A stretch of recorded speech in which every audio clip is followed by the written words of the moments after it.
siyang kayamanan. Ngayon ay hawak ang mundo sa cellphone. Isang pindot lang, kausap ang panahon. Maraming natutunan, mabilis ang impormasyon. Ngunit minsan naliligaw sa dami ng opsyon. Hindi masama ang bagong panahon, basta't huwag kalimutan ang tamang direksyon. Kabataan noon, kabataan ngayon, magkaiba man ang takbo ng panahon.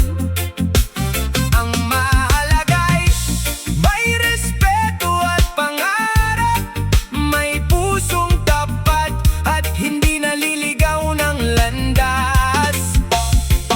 Lumang aral at bagong kaalaman, kapag pinagsama, siguradong tagumpay ang hantungan. Hey! Hindi sukatan ang luma o makabago.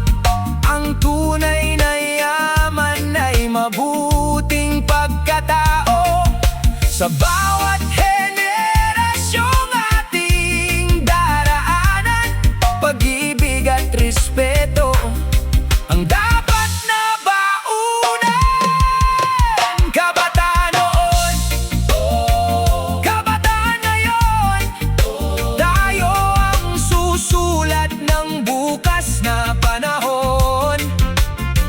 Magkaisa, magmahal at mangarap ng tunay, dahil ang kinabukasan ay nasa ating